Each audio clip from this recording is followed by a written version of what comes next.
Salam nyusup mania. Asalkan jangan hobi menyusup ke hati seseorang yang sudah memiliki pasangan. Ngomongin game bergenre stealth, biasanya yang auto terlintas di kepala kita adalah seri game Metal Gear Solid, Splinter Cell, ataupun Assassin's Creed. Ini adalah sebuah hal yang wajar, karena ketiganya merupakan game berunsur stealth yang sudah eksis selama lebih dari 2 dekade dan sudah memiliki banyak seri. Tapi kali ini kita akan membahas game stealth lain yang juga seru dan layak dicoba, selain ketiga game tersebut. Selamat datang di Gamer Paruh Waktu. Kita akan ngomongin game retro tiap akhir minggu. Ya, mari kita mulai ngomongin serba-serbi game stealth keren alternatif.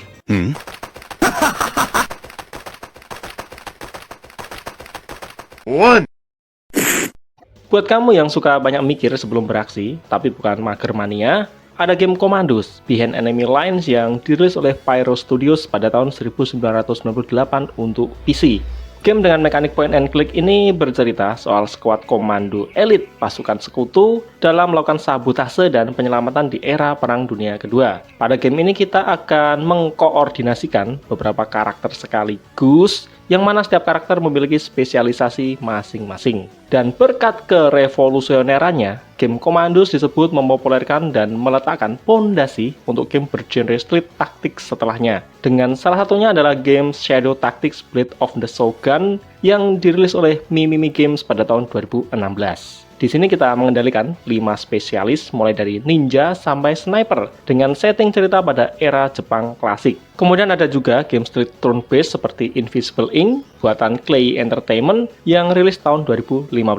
Dengan setting ceritanya adalah pada tahun 2074, sangat futuristis. Kemudian ada juga game mobile seperti Space Marshal 2 dari Pixelbyte yang dirilis tahun 2016. Game dengan setting dunia barat liar versi luar angkasa ini sering disebut sebagai Commandos versi minimalis yang terasa pas untuk perangkat mobile. Berikutnya adalah game stealth tapi berwujud 2 dimensi, seperti Mark of the Ninja dari Clay Entertainment yang rilis tahun 2012. Di sini menceritakan tentang seorang ninja dalam melindungi klannya dari serangan musuh yang mengincar klan mereka. Meskipun gamenya bergaya visual 2 dimensi, tapi game ini memberikan kita mekanik stealth yang yang gampang dibaca pemain, mulai dari visualisasi cahaya, suara, garis pandang musuh, sampai bau. Kemudian ada juga Gunpoint, game buatan seseorang bernama Tom Francis yang dirilis tahun 2013. Yang menceritakan tentang detektif freelance yang menyusup untuk mencuri data sambil mencari informasi untuk membersihkan namanya. Dan menariknya game ini dibuat oleh jurnalis dari PC Gamer sebagai proyek gabut dan ternyata malah sukses besar. Kemudian ada Wildfire dari Sneaky Bastard yang rilis tahun 2020.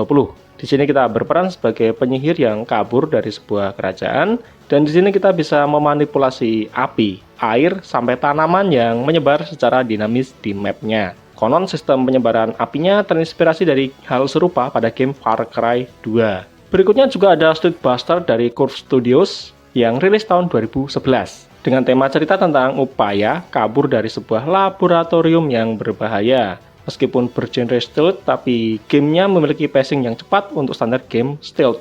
Dan uniknya, judul gamenya sempat diganti menjadi Stealth Inch karena judul Street Buster dianggap terlalu vulgar untuk rating tertentu. Kemudian ada juga yang agak absurd, yaitu game Level 22 Gary Misadventure dari Moving Player yang menceritakan tentang seorang karyawan bernama Gary yang bangun kesiangan dan harus menyelinap masuk ke dalam kantor tanpa ketahuan atasannya supaya enggak dipecat karena dia sudah terlalu sering telat masuk kantor. 3. Pada game The Swindle dari Sys5 Games yang rilis tahun 2015, gamenya menggabungkan genre roguelike dengan stealth. Jadi, desain levelnya akan berubah setiap kali kita memainkannya, dengan tema cerita tentang aksi pencurian di masa depan. Kemudian ada Styx, Master of Shadow dari Cyanide Studios yang rilis tahun 2014. Di sini kita menjadi goblin bernama Styx yang menyusup ke menara demi mencuri jantung sebuah pohon dunia. Yang menarik di sini kita bisa melakukan fotokopi diri sendiri untuk melakukan aksi yang berbeda-beda untuk menyelesaikan misi. Misalnya untuk memantau atau mengalihkan perhatian musuh. Kemudian kalau yang lebih santai dan kasual ada Robbery Bob 2 Double Trouble dari level 8AB yang rilis tahun 2015. Dengan ceritanya tentang seorang pencuri bernama Bob yang sebenarnya baik hati, tapi sering apes terlibat masalah. Dan terakhir ada yang cukup beda, yaitu El Hijo, A Wild West Tale dari Honic Studios yang rilis tahun 2020. Dan absurdnya, di sini kita berperan sebagai seorang bocah 6 tahun yang kabur untuk mencari ibunya. Nggak ada combat sama sekali, semua murni sembunyi dan mengalihkan perhatian. Subscribe sekarang.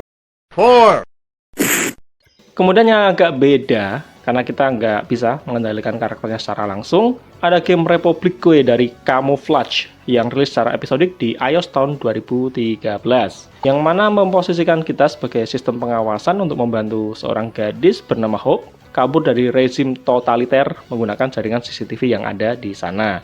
Kemudian ada juga Beholder dari Warm Lamp Games yang rilis tahun 2016, dan kali ini kita menjadi pengelola apartemen di sebuah negara yang totaliter yang memata-matai penghuninya. Dan kita harus memilih apakah mau melaporkan, memeras, atau melindungi penghuni apartemen kita. 5.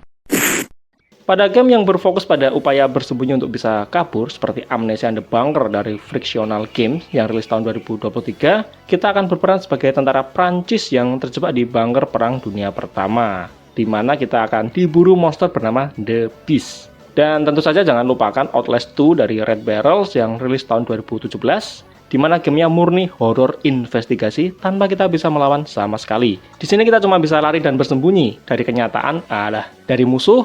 Dengan senjata utama cuma kamera bernight vision, itu pun bisa kehabisan baterai. Terakhir ada game stealth dengan sentuhan aksi yang cukup unik, seperti Intravenous dari Explosive Squad Games yang rilis tahun 2021. Meskipun tampak sebagai game top-down shooter dengan sistem cahaya, suara, dan opsi lethal ataupun non-lethal yang ketat banget, tapi game ini sebenarnya memberikan perhatian lebih untuk aksi stealth. Kemudian sequelnya Intravenous 2 dirilis tahun 2024 yang memperluas cerita dengan fokus lebih besar ke konsekuensi moral dan multiple path atau jalur, dan diposisikan publisher sebagai era baru tactical stealth action. Dan kerennya lagi, game Intravenous ini dibuat oleh satu orang saja.